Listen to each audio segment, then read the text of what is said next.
Vous écoutez le podcast de So Sweet Planet. Je suis Anne Greff et je vous propose des rencontres autour des thèmes des droits humains, de la culture et de l'environnement. Aujourd'hui, chers auditeurs, nous sommes sur la Seine. Nous ne sommes pas sur scène, mais nous sommes sur la Seine, dans un magnifique endroit qui s'appelle Fluctuart, un endroit tout neuf qui a ouvert le 4 juillet dernier. Nous allons parler d'art urbain. Nous allons rencontrer Cyril Gouillette, qui est commissaire d'une magnifique exposition que je viens de visiter. Tout est encore pas dans les cartons, mais voilà, tout est en train d'être installé là. Ça va ouvrir début novembre, on va en reparler. Et puis, nous commençons avec Nicolas Laugereau-Lasserre, qui est l'un des cofondateurs et qui est directeur artistique de ce superbe lieu. Nicolas, bonjour. Bonjour, bienvenue à tous. Est-ce que vous pouvez nous expliquer un petit peu déjà la genèse de ce projet, comment il est né, comment c'est arrivé à ce beau lieu dans lequel nous sommes avec plein de vitres partout. On est sur la Seine et on est au ras de la Seine, hein, ça donne une impression assez magique. Absolument. Ce projet, il est né d'abord de l'idée d'un de mes associés qui s'appelle Géraud Boursin, qui avait ce rêve, ce fantasme de créer un lieu dédié à l'art sur l'eau. Il avait ça dans les tuyaux. Et puis, à l'art tout court à ce moment-là, pas à l'art urbain forcément. Oui, ou à l'art urbain. Enfin, oui. il avait cette réflexion. Et puis, ça s'est déclenché par l'appel à projet, par l'opportunité de l'appel à projet de réinventer Paris, réinventer la Seine, qui a été lancé par la mairie de Paris et Aropa, qui est le port autonome, qui gère tous ces quais ici à Paris. Et donc, quand cet appel à projet est sorti, il y a maintenant 4 ans, nous étions en 2015, il est venu me voir et m'a dit voilà, « Qu'est-ce que tu penses de cette idée si on faisait un lieu consacré à ce mouvement, au street art, au graffiti, à l'art urbain, sur l'eau ?» Et donc, il m'a littéralement embarqué, c'est le cas de le dire, dans l'aventure. Et nous avons candidaté, on a remporté un premier tour. Donc, il y avait une 40aine de projets très divers. Et puis, on était 4 finalistes. Et puis, on a gagné le 2e tour. Donc, alléluia. Il y a maintenant 2 ans de ça. À ce moment-là, les choses sérieuses ont commencé. On a lancé la fabrication. Ah oui, parce qu'il y a une vidéo que j'encourage nos auditeurs à aller regarder sur le net, sur votre page YouTube. Fluctuart.fr et tous les sites chaîne possibles. YouTube et votre page Facebook. Et c'est quand même impressionnant de voir Parce que moi, je pensais que c'était un lieu, au départ, qui existait déjà, que vous aviez investi, alors qu'en fait, tout a été construit. Absolument. Et il a fallu amener Est-ce qu'on peut appeler ça un bateau? Pas vraiment. C'est une barge, il n'y a pas de moteur. Donc, c'est une barge de 1000 mètres carrés avec une capacité de 500 personnes. C'est quand même assez conséquent. Oui. C'est 43 mètres de long par 9 mètres de large sur 3 niveaux. Et au pied du pont des Invalides. Et c'est ça qui est magique. C'est qu'on est devant le Grand Palais, au pied du pont des Invalides. Donc on est dans le 7e, rive gauche. Et pour les gens qui se baladent un peu par là ou qui connaissent, tout près par exemple, du Rosa Bonheur, du Flo, du Faust, tous ces établissements qui ne sont pas très loin. Donc c'est un emplacement magique. Et donc on a lancé un véritable chantier naval à Dieppe. On a fait construire littéralement ce bateau. Et alors à partir de là, pour revenir un petit peu en amont, lorsque vous avez eu cette idée et cette envie de créer ce lieu, comment ça s'est passé par rapport à imaginer quelque chose sur l'eau? Parce que c'est pas... Enfin, il faut répondre à tout un tas de contraintes qui ne sont pas celles de juste investir un lieu où les murs sont déjà en place. Bien sûr. La construction, est-ce que vous-même avez participé à exprimer ce que vous vouliez? Puisque là, il y a 3 niveaux, on va en reparler, avec des expositions temporaires, une librairie, le rooftop avec de la restauration. C'est vous-même qui avez... Eh bien, non, tout ça a été possible parce qu'on a eu la chance de s'associer avec vraiment les meilleurs architectes de la Seine, l'agence s'appelle Seine Design, donc Gérard Ronzati, Mathieu Ronzati. Et donc, ce sont eux qui ont construit, par exemple, le Ducasse sur l'eau, le Hof, l'hôtel flottant, ou encore le Rosa Bonheur, on en parlait. Ce sont donc des architectes qui ont fabriqué une 20aine d'établissements flottants à Paris, Ils ont qui sont extraordinaires. Et donc, on a vécu cette aventure folle avec eux, puisque semaine après semaine, on a vraiment construit le bâtiment avec son architecture qu'ils ont brillamment inventée, et puis toutes ces déambulations, toute cette scénographie, vous voyez, qui a été conçue par Seine Design. Voilà. Donc on a eu la chance d'être avec vraiment les meilleurs. Donc à partir de là, l'idée, qu'est-ce que vous avez décidé de proposer dans ce lieu? Alors l'idée, c'était vraiment d'avoir enfin, si je puis dire, pour moi qui suis passionné depuis 20 ans par cette scène urbaine, par ces artistes incroyables, d'avoir un lieu permanent dédié à cette scène, à l'art urbain, à ces artistes issus du street art et du graffiti. Un lieu consacré. Et, ce qui n'existait pas à Paris? Non, ce qui n'existe pas. Il y a des galeries, il y a des ventes aux enchères ponctuellement, mais ce sont des lieux marchands. Il n'y avait pas de lieu, de musée, d'institution consacré. Donc c'était ça l'idée. Donc l'idée, ça a été de ménager toute cette cale dans laquelle nous nous trouvons à l'instant. C'est 350 mètres carrés avec 3,50 m d'auteur sous plafond, avec ses vues superbes sur la Seine, sur le pont Alexandre III d'un côté, le pont de l'Alma de l'autre, et puis ces vues folles sur également le Grand Palais. Et donc de consacrer cette cale à des installations, à des interventions in situ, on y tenait beaucoup.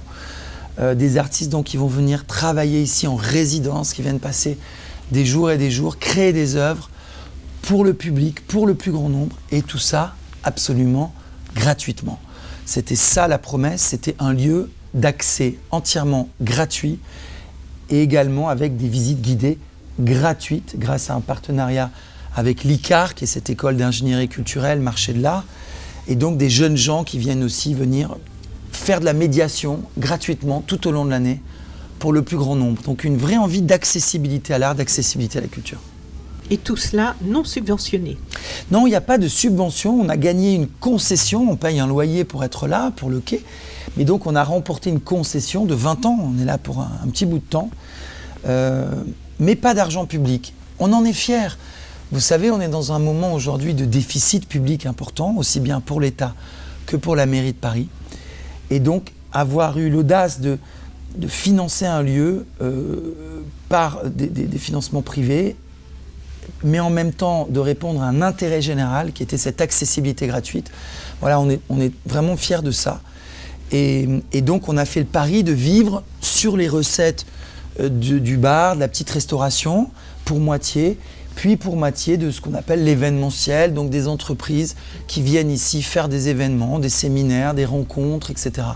Donc voilà, on fait le pari d'avoir un modèle économique viable de façon privée, mais d'avoir une volonté d'intérêt général et d'accessibilité gratuite au plus grand nombre. Et j'y crois, c'est possible. Donc il faut préciser aussi qu'on a parlé du rooftop, la terrasse, là où évidemment l'été c'est magnifique pour les soirées, pour prendre un verre ou grignoter quelque chose. Mais il faut préciser que l'hiver ça fonctionne aussi parce qu'il y a aussi un endroit qui est fermé, c'est très bien chauffé, nous y sommes.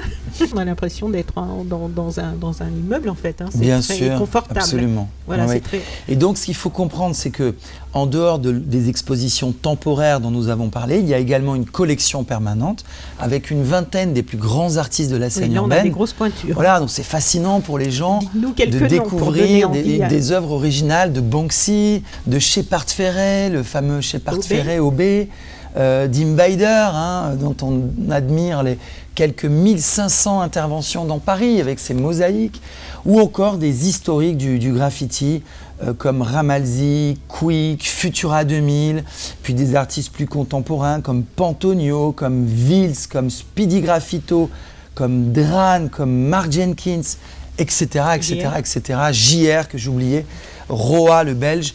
Voilà, vraiment, on aura dans ce pont principal un panorama des artistes les plus importants de cette scène urbaine. Et on peut, comme vous le disiez, l'hiver également, c'est un bar d'hiver aussi à cet endroit, prendre un verre. Donc le lieu est un lieu de vie.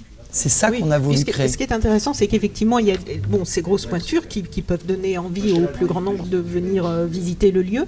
Et à côté de ça, on a aussi tous ces jeunes artistes qui peuvent être en résidence ou dans les expositions temporaires, qui eux n'ont pas la même visibilité, la même notoriété, mais qui sont tout aussi intéressants. Oui, c'était l'idée vraiment de mixer à la fois dans les expositions collectives des artistes émergents, mais aussi une idée dont on est particulièrement fier avec notre commissaire d'exposition Cyril Gouillette, c'est une véritable mixité homme-femme. Vous savez que c'est un vrai sujet et un vrai sujet dans l'art, puisque dans n'importe quelle des galeries, il y a à peu près en général 9 hommes pour une femme. Et là, on avait cette velléité d'équilibrer vraiment. Donc on a un line-up sur un peu plus de 20 artistes sélectionnés, quasiment une moitié d'artistes femmes, on en est aussi très fiers. Oui, y compris dans l'exposition qui va ouvrir bientôt là autour de... C'est de celle-là dont je parle. D'accord. C'est de l'exposition Veni Vidi Vinci, où 20 artistes de la scène urbaine internationale, 20 artistes du monde entier qui viennent détourner, qui viennent jouer avec les œuvres de Vinci. Donc c'est comme ça qu'on retrouvera des œuvres iconiques, bien sûr. Avec Cyril Gouillet juste absolument. après, parce qu'il y a un travail derrière ça, un travail non seulement un vrai travail artistique dont on n'a pas forcément conscience quand on parle d'art urbain, et puis et un travail intellectuel de réflexion aussi qui est vraiment impressionnant. Ça, intellectuel, vous avez dit le mot avec Cyril Gouillet. Il est absolument extraordinaire. Je voudrais juste que puisque je vous ai là devant le micro, parce qu'en fait, il y a quand même des précisions à donner pour la plupart des gens, et je m'inclus dedans, qui s'intéressent vaguement comme ça, parce qu'on voit passer sur le net, sur des pages Facebook, des choses d'art urbain, ou qu'on les a sous les yeux en ville. Qu'est-ce qu'on appelle de l'art urbain ? Parce que, est-ce qu'il y a maintenant une définition officielle ? Qu'est-ce que ça inclut ? Parce qu'on entend parler de street artist, de graphe, de tag, d'art urbain.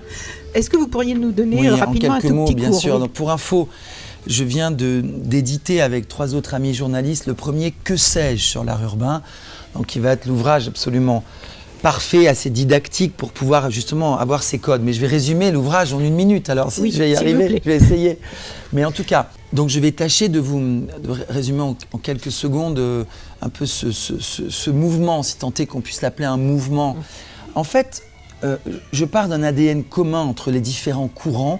L'ADN commun des différents courants du graffiti, du street art, c'est, j'ai envie de vous dire, la rue, l'intervention dans la rue, l'accessibilité pour tous, la gratuité forcément de ces interventions, cet accès au plus grand nombre, mais aussi la mondialisation. C'est un courant artistique qui s'est propagé dans le monde entier, sur tous les plusieurs dizaines de pays, dans plusieurs continents.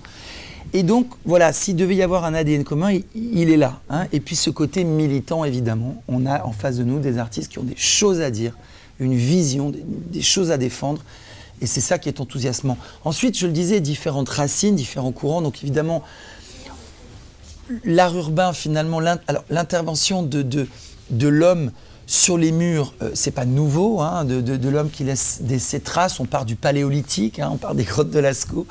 Et puis, on voit au fil de l'histoire de l'humanité, ces interventions finalement se perpétuer constamment jusqu'à ce XXe siècle avec, je pense à Brassailles, le fameux photographe qui va des années 30 aux années 60 bâtir un recueil qui s'appelle Graffiti. Mais tiens, qu'est-ce que c'est que ce graffiti ? Avant la naissance du graffiti tel qu'on l'entend aujourd'hui, dans les années 70 à New York, eh bien le graffiti qu'explore Brassailles, ce sont des soldats qui partent à la guerre, qui gravent sur un mur lettres chères ou un petit mot pour la postérité. Ce sont des prisonniers dans leurs cellules qui vont venir graver des choses. C'est l'amoureux transi qui va sur l'écorce d'un arbre dessiner un cœur avec 2 initiales. Vous voyez, donc ce graffiti, c'est finalement cette trace que l'homme laisse sur son passage. Et ça a toujours existé. Donc j'ai envie de vous dire, la première origine, elle est là.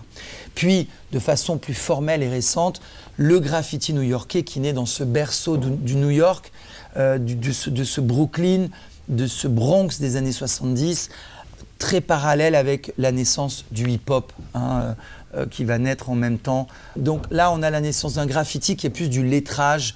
Ce sont donc toujours des très jeunes gens de 14-15 ans qui commencent et qui posent ce qu'on appelle leur blaze, leur surnom sur les murs, façon de s'approprier la ville, de s'approprier le territoire et d'exister. J'écris donc j'existe. Vous voyez. Et en parallèle de ça, il faut comprendre que dès les années 80 et en France en particulier, qui en est un des berceaux, un certain nombre d'artistes, souvent formés académiquement, donc qui ont fait des écoles d'art, vont venir poser leur œuvre sur les murs. Et c'est parti. Et donc vous avez vraiment la naissance du graffiti et la naissance du street art avec des pionniers, des historiques en France comme Mystique, Ménager, Jeff Aerosol, Speedy Graffito, Mosco, Nemo, Blake Laura et beaucoup d'autres. Et là, ça y est, les 2 courants sont nés. Et donc, ce qu'il y a de fascinant, c'est que ce graffiti vandale, je mets ça entre guillemets, c'est pas un gros mot, en tout cas, cette essence-là de ce graffiti, de ces jeunes graffeurs qui posent leur blaze, va s'entremêler avec ces street artistes, ces artistes qui vont venir poser souvent de façon plus figurative, cette fois pas en lettrage, mais leurs œuvres, leurs motifs, leurs univers. Tout ça s'entremêle Et ce qu'il y a de fascinant, c'est qu'un certain nombre aussi de graffeurs, dans une démarche vandale au départ, vont aussi transcender ce graffiti et devenir véritablement des artistes, assumer cette pratique artistique et aussi développer en parallèle un travail d'atelier. Et je finis avec la clé probablement du mouvement, c'est à la fois le travail de rue, qui est l'essence des choses, pour tous, gratuit, militant, on l'a dit tout à l'heure, et en parallèle, pour beaucoup d'entre eux, un travail d'atelier, c'est-à-dire que ces artistes vont aussi créer des œuvres sur support, sur toile et sur différents supports de bois ou autres. Et là, on a véritablement les deux facettes de ce mouvement. Et vous, donc Nicolas Laugereau-Lasserre, comment vous êtes-vous intéressé à l'art urbain? Est-ce que c'est arrivé progressivement ou brutalement dans votre vie? Moi, donc, je ne suis pas du tout issu de ce milieu de l'art. Je suis originaire du sud de la France, je suis né à Nice, j'ai vécu à Antibes, Marseille. Et c'est en arrivant à Paris à l'âge de 20 ans que j'ai pris littéralement une claque. On était en 96, 97. Et le hasard me mène dans mon petit studio à la Butte aux Cailles, dans ce quartier du 13e arrondissement de Paris, très historiquement investi par le street art.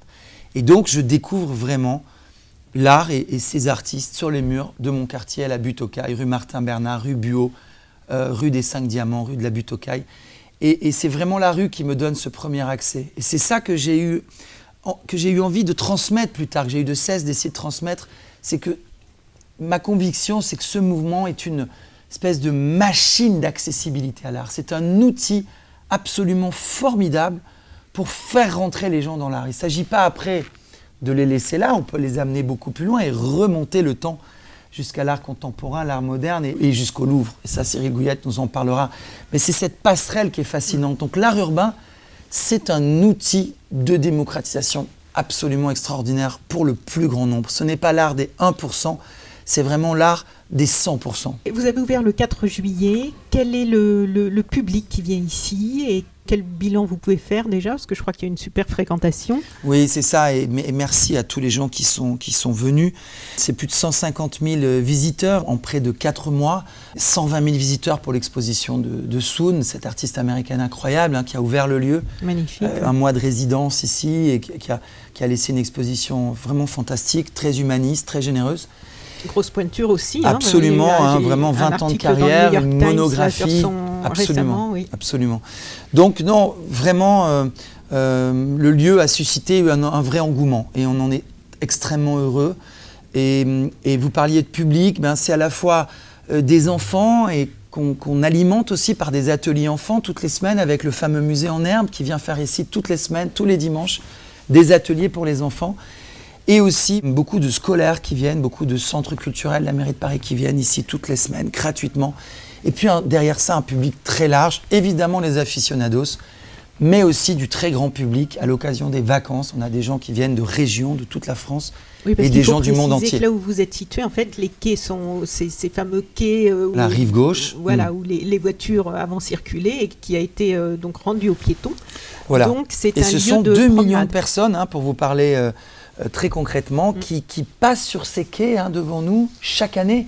Donc là, il y a un flux absolument fantastique de gens pour venir découvrir gratuitement ce projet, ce lieu et aussi nos expositions. Quelles sont les réactions qui vous ont le plus marqué depuis l'ouverture? Ce sont des réactions de gens parfois néophytes et qui étaient surpris de voir l'intensité de ces artistes urbains issus de la rue. Souvent dans la rue, on a peu de temps, on doit faire les œuvres rapidement. Ici, au cœur du lieu, ce sont de véritables installations, de véritables résidences. Et donc, la stupéfaction des gens de voir le grand talent de ces artistes, qui n'ont rien à envier aux autres.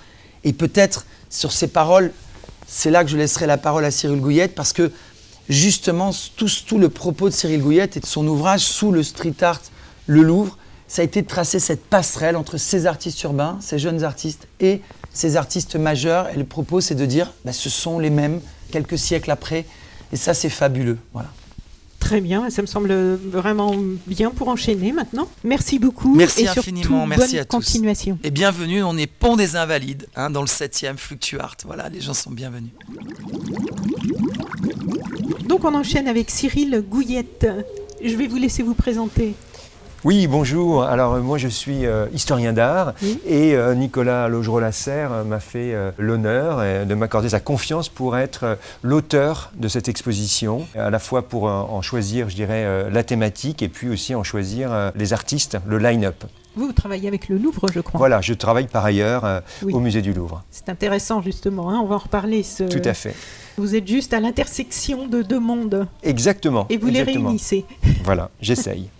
Alors une exposition exceptionnelle va ouvrir ici dans quelques jours. Oui, alors elle ouvre, alors l'inauguration est en grande pompe le 6 novembre, mais elle ouvre au public le 8 novembre. Donc c'est en lien évidemment avec l'anniversaire des 500 ans de la disparition de Léonard de Vinci. Tout à fait. Parce que les hommages se sont succédés en France et en Europe voilà, pendant toute cette année. C'est en, comment on dit, en parallèle ou en off de l'exposition majeure qui lui est consacrée par le Louvre.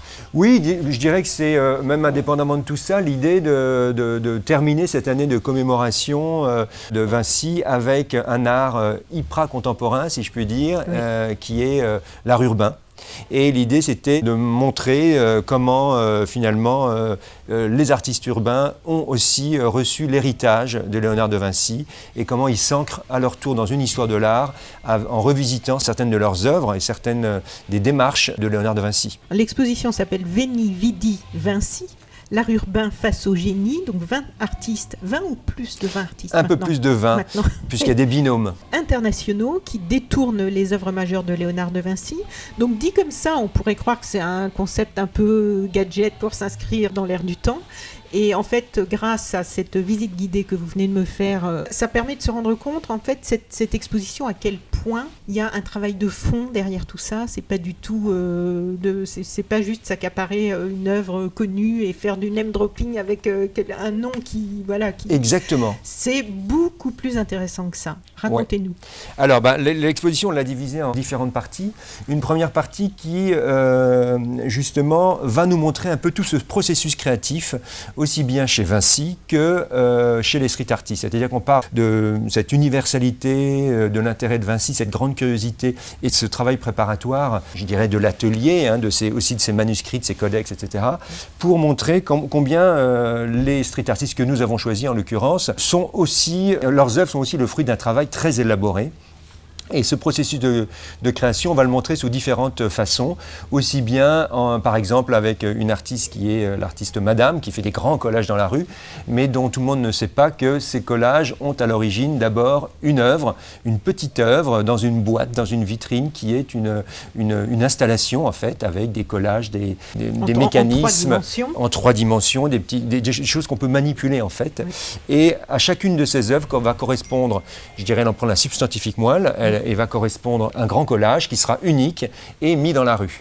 Donc là, pour la première fois, hein, on va pouvoir confronter une œuvre, une boîte vitrine, un petit retable qu'elle a fait, et un collage qui sera derrière cette boîte. Donc on voit l'envers du décor en fait. Exactement. On voit en amont de la création de ce qu'on peut avoir sous les yeux dans la rue. Voilà, exactement. On voit vraiment ce processus créatif. On va le voir aussi chez cette artiste Swoon qui faisait l'objet d'une précédente exposition ici, puisqu'elle a aussi pour habitude de graver.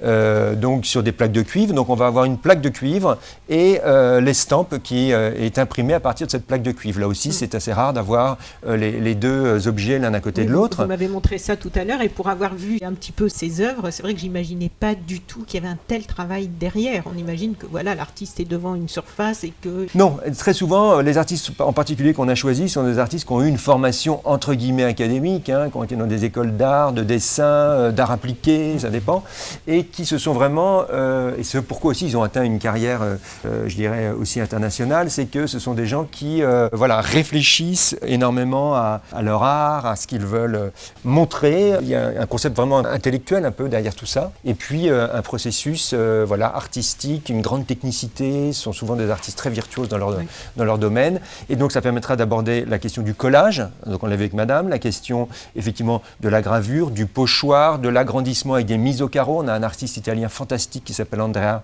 Ravo Mattoni qui lui travaille uniquement au spray, mais avec le spray il va reproduire et agrandir des chefs-d'œuvre dans la rue. C'est-à-dire qu'il peut vous faire un Caravage sous une pile d'autoroute. Il peut vous faire sur un pignon de maison, justement, une œuvre de Vinci, la Madeleine Benoît, qu'il a faite sur un hôpital à Rome. Il va faire très prochainement une œuvre de Luca Giordano au Salon Fine Arts en hommage à l'exposition qui se tient au Petit Palais. Donc vous voyez, il est vraiment tout terrain. Il a fait pour l'anniversaire de Vinci à Amboise une série de 5 énormes détails d'un tableau qui est conservé à Amboise qui montre la mort de Léonard de Vinci. Donc voilà, il fait sortir dans la rue les chefs-d'œuvre. C'est ça, il récupère ces classiques pour le mettre dans la rue et donner envie et ouvrir la curiosité de tout un chacun des passants pour dire il y a des choses, il y a des trésors merveilleux dans les musées. Donc lui, il travaille beaucoup avec la mise au carreau qu'on va pouvoir aussi appréhender parce qu'il va nous laisser apparent. La mise au carreau. Alors la mise au carreau, c'est-à-dire un quadrillage qui permet donc, je dirais, sur une photo, sur une œuvre, un premier dessin préparatoire, de quadriller l'œuvre pour prendre des repères et à partir de ces carreaux, bien, tout simplement de les augmenter ou de les répéter, ça dépend si on veut changer de format ou pas, sur un mur. En l'occurrence, il va les agrandir peut-être x5 ou x6. Et puis, par rapport à ce repère de quadrillage, il va pouvoir faire son dessin préparatoire, puis ensuite peindre au spray. Donc là où Léonard de Vinci peignait à l'huile et avec son pinceau, aujourd'hui, Andrea Ravomattoni et tant d'autres travaillent avec la bombe aérosol.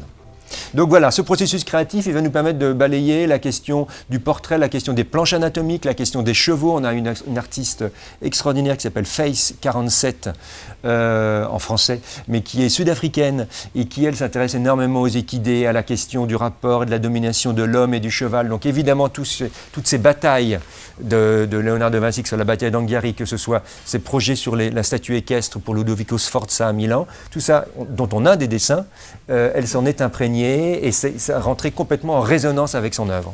Oui, parce qu'en fait, tous ces artistes ont vraiment mené des réflexions. C'est pas faire une reproduction de la Joconde avec un petit quelque chose d'amusant à regarder dessus. Non, non, il y a une vraie réflexion derrière Tout chacun. à fait. Si vous voulez bien nous parler de, par exemple, Speedy Graffito ou de ce qui a été fait par rapport à l'homme de Vitruve aussi, parce qu'il y a des détournements par rapport à la Joconde, à l'homme de Vitruve. Voilà. Donc évidemment, cette première partie sur le processus créatif qui parle beaucoup de dessin, elle est suivie par une autre qui était inévitable et souhaitable sur la question du chef-d'œuvre iconique, de la peinture de chevalet finalement, après le dessin, et notamment la Joconde. Donc la Joconde, ça peut sembler un peu un exercice, un passage obligé, un exercice de style pour les artistes qui vont on voit bien dans toute l'histoire du XXe siècle, qui vont la revisiter, et puis d'une façon plus ou moins intéressante d'ailleurs. Donc l'idée, c'était pas de prendre des artistes qui vont se contenter de mettre un nez rouge ou quelque chose comme ça. Mais c'est plutôt des artistes qui, eux, vont réinterroger différentes problématiques de la peinture de Léonard de Vinci, comme pourrait être le sfumato, comme pourrait être le sourire de la Joconde, comme pourrait être même son processus de monstration, comment elle est montrée dans le musée, comment elle est perçue, donc la question de la réception, et finalement la question du statut du chef-d'œuvre. Qu'est-ce que c'est que de faire un chef-d'œuvre? Quel est le statut de la peinture et dans un musée, pourquoi on devient une icône comme ça? Il y a plusieurs réponses qui sont faites. Ce tableau avec les petites gélules. Alors voilà, Speedy Graffito, lui, va interroger cette question de l'addiction aujourd'hui à notre monde de l'image. Donc par rapport à cette réception de l'image et par rapport à ce que c'est qu'un chef-d'œuvre ou une icône, il part du principe qu'aujourd'hui, toutes les images, on les reçoit de la même façon, sur un téléphone portable, sur un iPhone, sur un écran d'ordinateur, quoi. Et donc tout ça a la même valeur. On ne sait plus quelle taille ça a, on ne sait plus quelle matérialité ça a. Il n'y a pas de relief. Non. Et puis, quand on retravaille cette image, on la pixelise de façon à finalement arriver à la décomposer à l'infini. Donc lui, il part de ce principe carrément pour refaire une Joconde pixelisée, et qui tient même, l'ironie du sort, je dirais, il va jusqu'au bout, qui tient la pomme d'Apple, le logo d'Apple, et pour dénoncer finalement notre addiction aux GAFAM, les fameux GAFAM, Google, Apple, etc. Et dire au fond, aujourd'hui tout passe vraiment d'abord par l'image avant même de voir la Joconde, la vraie, l'originale. Oui. Mais il pousse aussi le vice, si je puis dire, à faire ces pixels comme des petites gélules pharmaceutiques, c'est-à-dire comme si on les absorbait, et donc finalement on est dans cette addiction totale. Mais il retourne aussi la situation en disant cette addiction, elle est intéressante. Donc le tableau s'appelle l'addiction de Mona Lisa, donc qui est la nôtre finalement. Mais lui il dit, faut pas jeter, j'allais dire le bébé avec l'eau du bain, faut pas jeter tout ça. Ce qui est intéressant dans tout ça, parce que c'est notre société qui est comme ça, eh bien c'est aussi d'y voir un formidable réservoir réservoir d'images. Et lui raconte que quand il était jeune, parce que c'est quelqu'un qui maintenant est un peu un pionnier de l'art urbain, c'est une génération... Il est dans les aînés. Dans les aînés, exactement. Eh bien, lui, il raconte qu'autrefois, quand il était jeune, il fallait qu'il aille à la bibliothèque pour aller chercher des images, ne serait-ce que de Mickey, des images pop, de Blanche-Neige, de tout ce qu'on veut. Et là, aujourd'hui, il trouve tout sur Internet. C'est comme un énorme marché, ce qui lui permet de retravailler beaucoup plus facilement, de faire des associations, etc. Et sans hiérarchie. Parce que ce qui est intéressant, c'est qu'au bout du compte, il est en train de nous dire qu'il n'y a peut-être pas forcément une hiérarchie en art. Et là, pas celle qu'on nous a imposée. Voilà. Et qu'on peut se sentir libre d'aller chercher et de faire des croisements, des mariages, etc. Pour notre plus grand bonheur. Dans ce même esprit, il y a Osmo qui travaille lui aussi. Donc l'œuvre de Speedy, elle est numérique et imprimée sur un plexiglas. Celle de Osmo, elle est peinte. Et lui, c'est un grand virtuose aussi de la peinture. Donc elle est peinte à l'huile. Alors lui, il peint au spray ou à l'huile indifféremment. Il est très fort.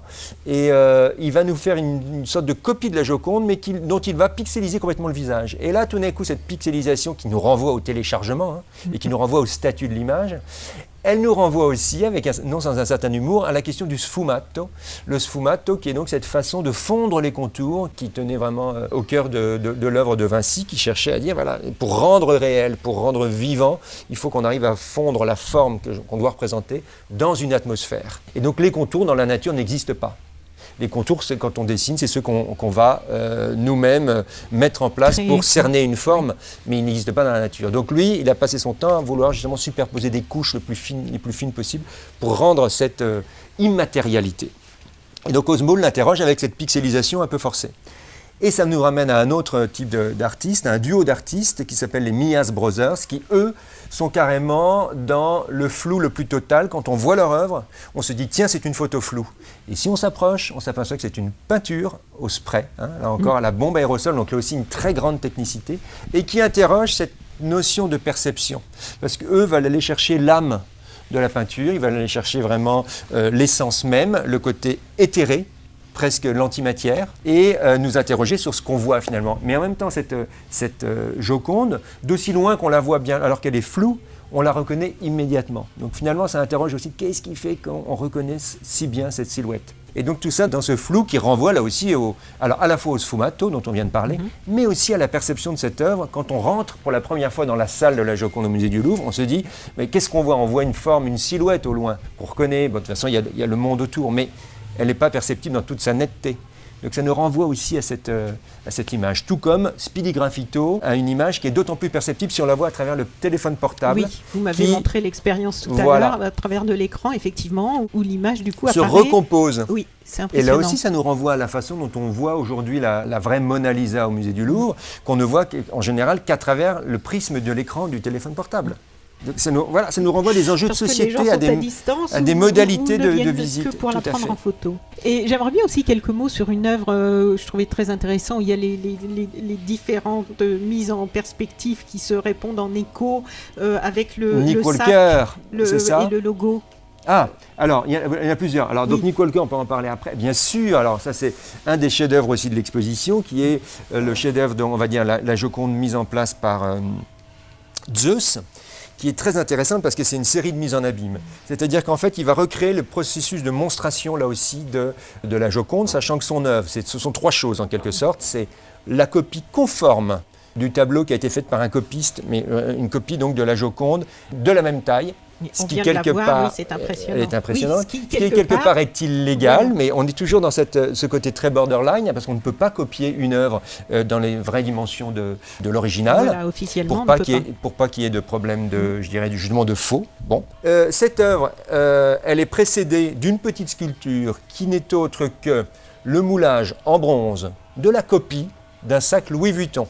Et le tout est mis dans une boîte, dans une vitrine qui fait vraiment partie de l'œuvre, ça fait partie de son processus de démonstration, en velours rouge, ce qui renvoie aux installations muséographiques, surtout du 19e siècle, sur le fond rouge, etc., comme c'était au Louvre pour la Joconde il y a encore 100 ans. Alors on vient de refaire sa salle, donc c'est tout à fait différent. Et tout ça derrière une vitrine. Donc l'artiste tenait à ce que tout soit vraiment dans cette installation-là, parce que ça nous renvoie vraiment à un processus de visite à travers une vitrine et à ce qu'est la Joconde aujourd'hui. Alors le sac à main, à côté tout à fait incongru, on se dit, mais enfin, pourquoi un sac à main, une œuvre de la Renaissance, etc. Pourquoi une marque, c'est un sponsor Et voilà, ça renvoie à la question de sponsoring, mécénat, les produits placés etc. maintenant un peu partout dans les films, dans les séries.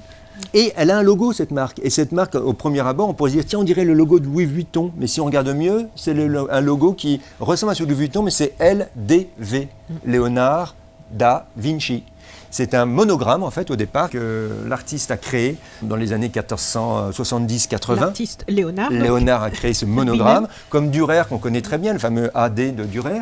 Il avait créé ce monogramme comme ça se faisait couramment, je dirais. Et dans les années, à la fin du 19e siècle, Louis Vuitton, plus exactement son fils Georges, a repris ce monogramme, s'en est inspiré pour faire le monogramme de la marque Vuitton. Mais ce qui est intéressant, c'est que pourquoi il a fait un monogramme à cette époque-là, Georges Vuitton, c'était pour lutter contre les contrefaçons et pour bien authentifier, marquer de son empreinte, de sa marque, les objets, ses malcadines. C'est un logo qui a bien été copié dans le monde. Voilà. Donc voilà un logo qui est copié, mais qui en fait a pris son origine de Léonard de Vinci. Ça ne veut pas dire qu'il est une copie, mais qu'il est une inspiration. Donc finalement, qui copie qui commence, etc.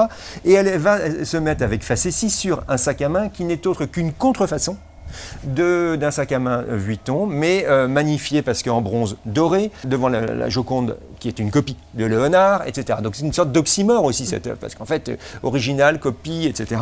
Et c'est aussi l'idée que peut-être le post-mortem, Léonard de Vinci se réapproprie son œuvre. Là où on pourrait penser qu'une marque de luxe vient mettre un peu trop son empreinte sur un chef-d'œuvre ou bien sur un patrimoine qui est universel, se dire au fond quel est le rapport des marques et des objets, des objets de luxe, je dirais, et des chefs-d'œuvre de l'humanité, donc l'histoire de l'art et l'histoire finalement de la mode, comment tout ça peut un petit peu se rencontrer, ou du moins le marketing plus que l'histoire de la mode. Voilà. Donc là, on a des œuvres qui sont en fait dans cette partie de la barge de Flugtvaart, où nous sommes au niveau de quasiment de l'eau. Oui.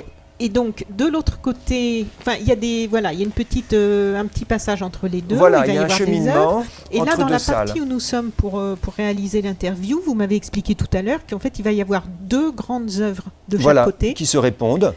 Et ici, on va aborder, alors encore une fois, une question qui est très intéressante et qui est commune à l'histoire de la Renaissance, je dirais, et au street art, qui est la question du mur, la question de peindre une paroi. En fait, vous avez décliné l'exposition autour de 4 thèmes, qui sont des thèmes de l'œuvre de Léonard de Vinci. Oui, en quelque sorte, c'est-à-dire ce processus créatif dont on a parlé, donc plutôt lié au dessin, la question du chef-d'œuvre iconique est plutôt liée à la peinture de chevalet.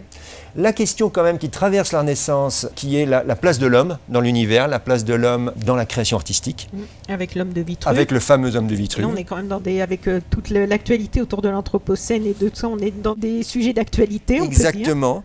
Avec deux artistes principalement qui interrogent la place de l'homme dans la cité, dans la ville, carrément sur la signalétique même des panneaux. Oui, avec Klett. La signalisation avec Klett. Tout le Klett. monde connaît sur le net. Exactement. Et puis à nouveau avec Zeus qui fait un triptyque magnifique de 3 hommes de Vitruve qui, eux, sont déclinés, je dirais, qui sont non plus au centre de la Terre, mais au centre du cosmos, puisqu'ils se dégagent sur une voie lactée. L'homme de Vitruve, pour nos amis internautes qui ne voient pas forcément à quoi ça correspond, alors que tout le monde le connaît, mais on ne sait pas forcément que ça s'appelle comme ça. Non, c'est tout à fait. C'est ce dessin de Léonard de Vinci avec cet homme aux proportions dites parfaite, je crois. Voilà. Alors c'est un homme qui est, j'allais dire, augmenté en quelque sorte, c'est-à-dire qu'on a son tronc et sa tête, voilà, communes, et puis il y a 2 positions pour ses jambes et 2 positions pour ses bras, ce qui fait qu'on a l'impression qu'il pourrait avoir 4 jambes et 4 bras. Et donc l'un et l'autre viennent se superposer. Ce qui est intéressant, c'est que ça leur permet donc, soit dans une position, j'allais dire, christique, on va dire, donc l'homme a les bras complètement perpendiculaires à son torse, ou bien il les lève un peu plus et du coup il les a en V, pour dire simple. Et pour les jambes, c'est pareil. Soit ils sont dans l'axe du torse, soit ils sont légèrement écartés. Et en fonction de cet écartement, soit on tient dans un carré. Et quand on est dans un carré, c'est le nombril qui est au centre. Si on est dans un cercle, c'est quand les bras et les jambes sont écartés, c'est cette fois le sexe qui sert de centre au cercle. Donc le cercle et le carré sont un petit peu décalés, ce que va d'ailleurs refondre Zeus dans son œuvre. Bon. Donc ça, ce qui est intéressant en plus de ça, c'est que ça nous parle. D'ailleurs, excusez-moi de couper, qui lui aussi a été récupéré par la publicité. Manpower notamment. Voilà, hein. Quand on dit l'homme de Manpower, tout le monde a compris. Tout le monde voit de quoi il s'agit. Voilà.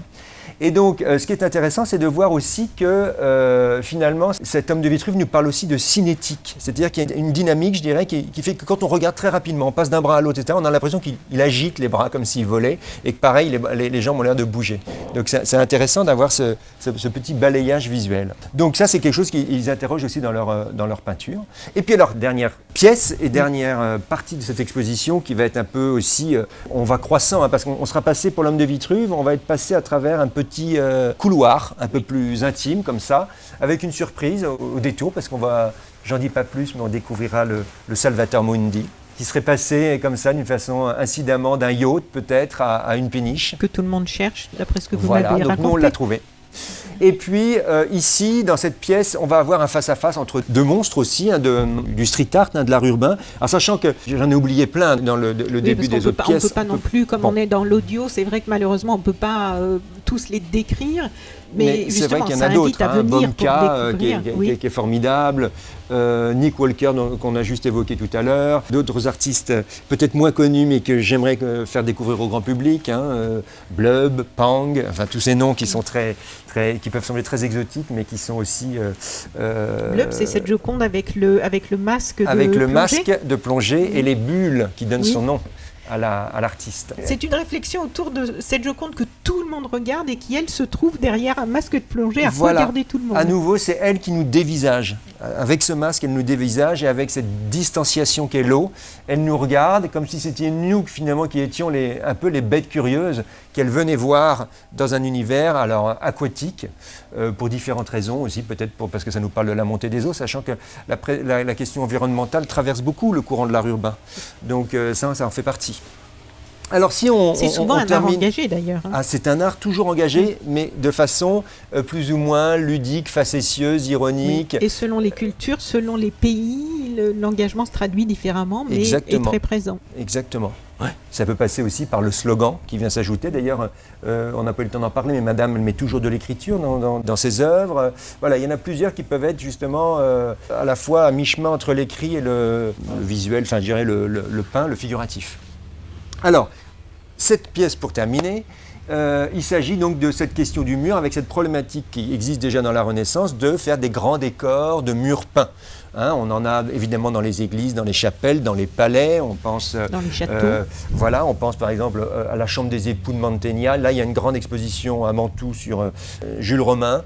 Voilà, donc qui a décoré des salles entières, y compris des salles où, comprenant le plafond, les 4 murs, etc., pour nous mettre dans une situation, je dirais, un peu déroutante, où les parois, en fait, disparaissent, sont escamotables. On a l'impression qu'on est dans une grotte, etc. Ici, le principe, de toute façon, à la Renaissance, c'est d'ouvrir une fenêtre sur le monde et finalement de faire en sorte que la cloison devant laquelle on est disparaisse.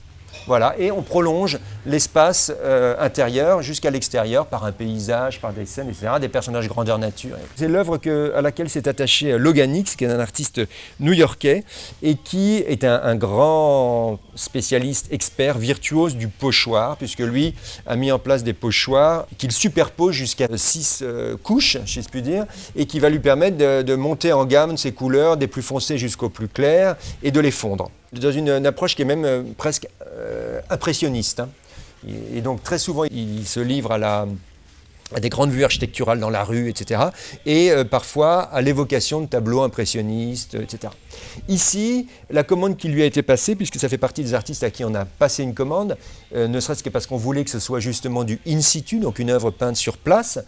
L'idée, c'est d'avoir ces pochoirs qui vont évoquer une scène que bien évidemment il va revisiter et qui pour lui... Alors là, une scène, on est encore dans... Alors c'est ni la scène sur laquelle nous sommes en ce moment au moment de l'interview, ni la scène du spectacle, c'est la scène CEN. CEN. Donc la scène, pour vous restituer le message originel, c'est donc une scène donc religieuse, et c'est le dernier repas du Christ, le repas qu'il va prendre avant d'être exécuté, mis en croix, etc. Donc c'est ce dernier soir-là où il réunit tous ses disciples pour justement, alors c'est très important dans la religion chrétienne, puisque c'est le moment fondateur de l'Eucharistie, c'est-à-dire le moment où on va communier et consommer son corps et son sang sous la forme de pain et de vin. Voilà, donc il y a une sorte, une métaphore, là, plus qu'une métaphore d'ailleurs, puisque c'est vraiment le côté consubstantiel, voilà, sans rentrer dans la théologie, mais qui est très très important dans la religion chrétienne. Et c'est aussi le moment où il annonce que l'un d'entre eux va le trahir. Donc dans la scène de Vinci, qui est aujourd'hui donc intransportable, puisqu'elle est elle-même sur un mur peint, c'est une fresque dans le réfectoire de Sainte-Marie des Grâces, ou Santa Maria delle Grazie, à Milan, et c'était un réfectoire de moines qui, là aussi, était une sorte de mise en abîme du repas quotidien des moines, avec cette transposition, on va dire, sacrée. Bon, ce que va faire Logan Hicks, c'est que lui, il va l'actualiser. Donc à la fois, il reprend le travail de fresquiste, mais en étant pochoiriste, ça c'est sa technique à lui, et puis il va revisiter l'œuvre, puisqu'il va reprendre des personnages de son entourage et retravailler cette histoire, cette idée de sa propre culture à lui, qui est le dîner de Thanksgiving, qui est ce fameux dîner de famille dans lequel... Lui, il est américain. Il est américain. Précisons-le. Voilà, tout à fait.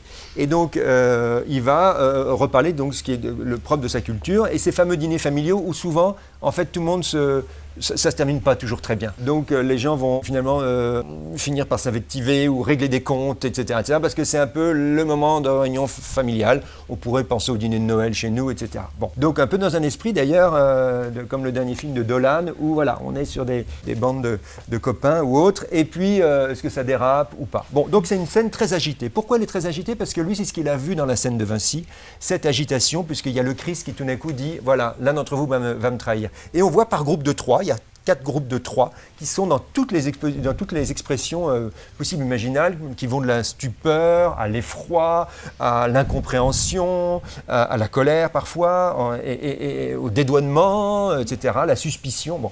Et donc ils sont tous, évidemment le but de Vinci c'était de montrer toutes ces expressions. Donc lui a repris des gens de son entourage et il a voulu aussi les mettre dans une situation absolument pas mimétique par rapport à l'œuvre originale, mais qui l'évoque complètement. Donc voilà, il faudra venir la voir parce qu'il y a tout un rapport aussi à la question de la profondeur, puisque normalement quand on fait une fresque comme ça sur un mur et qu'on prolonge l'espace, on cherche à créer l'illusion de la profondeur, l'illusion du trompe-l'œil, comme si la scène se prolongeait, et lui va jouer beaucoup avec ça. Mais lui, du coup, ce ne sont pas du tout les personnages, il a réintégré sa culture dedans. Exactement, parce que il a beau connaître le contexte religieux, il me dit, moi, ce qui me parle aujourd'hui, ça n'est plus ce contexte religieux-là, et c'est plus non plus ce qui va parler aujourd'hui aux 3/4 de la population, pour ne pas dire les 9/10, mais en revanche, quelle est la force de ce tableau? Qu'est-ce qu'il nous raconte et qu'est-ce qu'il continue de nous dire aujourd'hui? C'est pour ça aussi que cet élément de la scène du dernier repas du Christ, il est fondateur dans la religion chrétienne, mais c'est pas pour rien que c'est autour d'une table, parce qu'au fond, dans notre société occidentale, en tout cas, le rapport à la table, à la consommation, à la communion autour de, voilà, tous ensemble autour d'un repas, c'est quelque chose de fondamental. Donc ça, il le réinterroge à travers Thanksgiving. Et alors, mais Thanksgiving, normalement, c'est la dinde et les petits fruits rouges, là, les érelles. Les érelles, ce genre de choses. Oui. Et là, c'est pas vraiment ça, si j'ai bien compris. Non. Mais c'est le prétexte de se réunir pour un repas. D'accord. Ça peut être Noël, c'est pas vraiment Thanksgiving non plus, c'est quelque chose qui l'a traversé à ce moment-là. En fait, la vraie question c'est, on est réunis tous autour d'un repas et qu'est-ce qui va se dire, qu'est-ce qui va se passer? Parce qu'il se passe toujours quelque chose dans un repas de famille finalement. Oui. Voilà.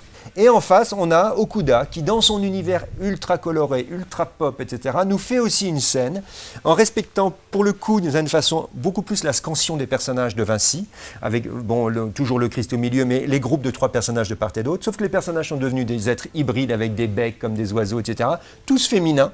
Et puis alors, parmi eux se glisse Titi, le Titi de Titi et Grominet, Ralph de la série Simpson, donc qui nous actualise complètement la scène, qui à la fois la désacralise, la profane dans tous les sens du terme, et puis l'actualise. Bon. Et ce qu'ils sont en train de consommer sur la table, c'est des frites McDonald's, un hamburger, la Campbell Soup, chère à Andy Warhol, parce qu'évidemment, il y a un héritage complètement revendiqué aussi d'Andy Warhol, et puis la tête de Trump. Et là, on se dit, oulala, que se passe-t-il en fait? Ça va être indigeste. Alors, ce à quoi sont en train de communier tous ces gens, en fait, c'est la nourriture industrielle, d'aucuns diraient la malbouffe, la nourriture industrielle américaine qui domine le monde avec ce côté, et c'est pour ça que la tête de Trump est là aussi, ce côté finalement prédateur d'une certaine façon du capitalisme qui envahit, impose et uniformise jusque dans nos habitudes alimentaires. Et c'est intéressant parce que là, on parlait tout d'un coup du discours politique, sociétal, etc., que recouvre en général l'art urbain.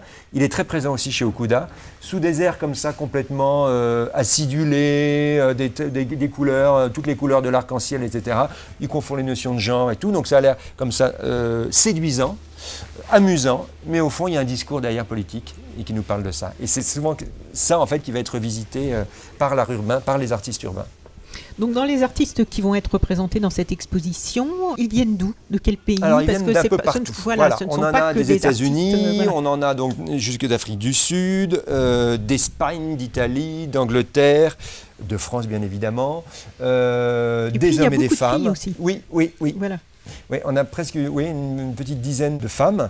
Alors certaines ne veulent pas révéler leur identité, elles ne veulent pas dire qu'elles sont des femmes, elles préfèrent rester dans une sorte d'anonymat, l'anonymat qui va d'ailleurs très bien avec la question de l'art urbain, et puis parce qu'elles ne veulent pas être genrées. Voilà, bon, donc libre à elles, mais enfin elles sont là. Ok. Très bien. Si mes sources sont bonnes, vous travaillez depuis 25 ans au musée du Louvre. Oui, tout à fait. Donc la Joconde, vous la connaissez bien, évidemment, j'imagine. Assez bien. Et en 2017, je crois, c'est assez récent, il paraît que vous avez eu un choc esthétique qui vous a révélé l'ampleur de l'art urbain. Et suite à ce choc, vous décidez d'inviter dans une programmation éducative des street artistes à se confronter aux œuvres du Louvre lors de parcours filmés ou par des ateliers de pratiques artistiques dans des établissements scolaires, je crois, avec aussi l'Université de Paris-Nanterre. Tout à fait. Est-ce que vous pouvez nous dire quelques mots de cette trajectoire personnelle, de ce moment où quelque chose a changé visiblement dans votre vie, puisque 25 ans de Louvre derrière vous, et puis d'un seul coup, ce choc esthétique, oui, un peu comme Saint-Paul sur le chemin de Damas, boum. Mais c'était pas un aveuglement là, c'était au contraire une révélation. Alors, ce qui se passe, c'est que oui, j'ai été amené à visiter l'école 42, où il y a la collection justement de Nicolas Laugereau-Lasserre, et c'est à la suite de ça qu'on s'est rencontrés, etc. Et que l'histoire a commencé. Et j'ai eu l'occasion, donc j'étais dans une visite guidée avec des amis, etc. J'entends parler je vois d'abord toutes ces œuvres, et je vois des noms, des auteurs dont j'avais jamais entendu parler, en fait. Ou alors de loin, je confondais un peu entre Banksy, Bansky, j'aurais pas su Epley, je connaissais pas vraiment encore tout ce monde-là. Et je me dis, mais il y a quelque chose qui m'échappe, là, je ne comprends pas. Je vois des œuvres que je trouve magnifiques, stupéfiantes, intéressantes. Alors, tout ne me plaisait pas, c'était pas la question, mais je me dis, mais c'est quand même tout un pan de l'histoire de l'art, là, qui m'échappe totalement, que je ne connais pas, qui est très immédiat, enfin, qui remonte à peu. Et comment se fait-il? Et puis, alors, je voyais des œuvres qui me faisaient tout de suite penser à des œuvres classiques, du Louvre, en l'occurrence. Certaines parce qu'ils y faisaient référence, d'autres pas du tout. Mais j'y voyais quand même un rapprochement plus que fortuit. Et je me suis intéressé à la question, donc je me suis penché sur ce mouvement, comme on peut parfois l'appeler, et j'ai essayé d'en appréhender un peu les contours, toute la diversité, etc. Et puis, comme ce sont des artistes pour la plupart jeunes et très accessibles, j'en ai rencontré. Et je me suis forgé petit à petit ma culture par rapport à ça. Et je me suis dit que c'était une façon, comme j'ai des enfants qui sont aussi adolescents, je me dis c'est une façon absolument extraordinaire d'attraper les ados pour leur dire mais vous aimez l'art urbain, mais regardez, ça ne vient pas de nulle part. Ça ne vient pas de nulle part, ces artistes. Ils font référence, ou ils s'inscrivent en tout cas dans une dynamique et dans un héritage qui est celui d'un art beaucoup plus ancien. Et quand j'en parlais aux artistes, soit ils me disaient oui, tout à fait, mais le Louvre, j'ose pas trop y aller, ou alors d'autres me disaient, moi je connais très bien parce qu'effectivement je m'en suis nourri. Il y avait tous les cas de figure, mais à chaque fois... Oui. Tout à fait, mais à chaque fois il me disait mais de toute façon c'est passionnant, moi ce rapport à l'art ancien il me nourrit, il me construit, ou bien quand je les emmenais au musée il me disait mais c'est fou comme tel auteur, il fonctionne comme moi, il travaille comme moi, etc. Notamment à quelques siècles d'écart. Oui, les problématiques sont les mêmes parce qu'au fond la problématique c'est recouvrir un mur ou une toile blanche sur lequel il va falloir agencer des couleurs, raconter une histoire, créer peut-être un effet de trompe trompe-l'œil ou du moins de profondeur, etc. Donc les problématiques, quand on parle d'art figuratif, j'entends, elles sont les mêmes. Donc ils y ont vu eux-mêmes des échos et ce que je trouvais très rafraîchissant, c'est de les entendre parler, eux, de l'art ancien, parce qu'ils avaient 1000 choses à nous dire, parce qu'il n'y a pas de meilleur, je dirais, commentateur, d'expert en art que celui qui s'y est frotté par la pratique et qui du coup voit les enjeux, les démarches, les approches, les problématiques, etc. que ça peut mettre en place. Donc ils avaient à chaque fois un discours subjectif, mais très intéressant et pointu, et qui nous permettait justement de faire ce pont. Voilà, donc c'est à ça que je suis arrivé jusqu'à finalement publier un ouvrage sous le Street Art Le Louvre qui a cette volonté de montrer un peu tous ces ponts, sachant que dans ces ponts, il y en a qui sont complètement objectifs et réels, et d'autres dans une deuxième partie que j'ai complètement créé subjectivement en faisant des mariages, non pas forcés, mais des mariages heureux entre des schémas iconographiques, comme ça, des histoires qui se racontent, et qui montrent que la résonance, elle est là, consciente ou inconsciente. Cette exposition, donc, elle va être, comme tout ce qui est ici, en accès libre et gratuit. Tout à fait. Pour tous, donc, du mercredi au dimanche de midi à minuit. Exactement. Et c'est jusqu'à quand ? Alors, c'est jusqu'au 19 avril. Donc 2020. Voilà, donc c'est une longue exposition de 5 mois et demi. Merci beaucoup pour toutes ces explications. Je vous en qui prie. nous permettent vraiment de découvrir, non pas en surface, mais vraiment là aussi avec de plus en plus de perspectives, de mise en perspective et de mise en abîme, tout ce qui se passe derrière ce visuel voilà, que l'on peut voir dans la rue ou sur le net, sans savoir tout le travail intellectuel et concret d'artistes qu'il y a autour, qu'il y a derrière. Donc là, j'ai eu la chance de voir pas mal des œuvres qui vont être exposées grâce à vous, qui sont pas encore, qui sont en train d'être mises accrochées.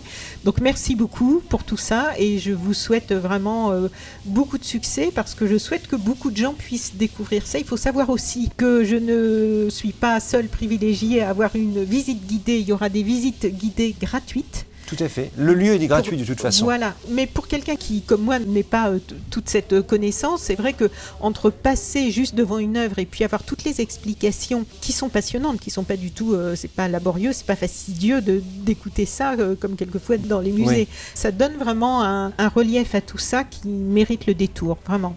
Bon, merci beaucoup. Merci infiniment. À vous. Et vraiment beau succès, bonne continuation. Et puis peut-être à une prochaine. J'espère bien. Merci. Au revoir. Chers auditeurs, si vous avez apprécié cet entretien, merci de mettre 5 étoiles au podcast de So Sweet Planet sur iTunes. C'est très important pour qu'il ait plus de visibilité. N'oubliez pas de vous abonner, soit à la newsletter sur sosweetplanet.com ou sur iTunes au podcast, ou les deux, pour être informé des prochains podcasts mis en ligne. À bientôt.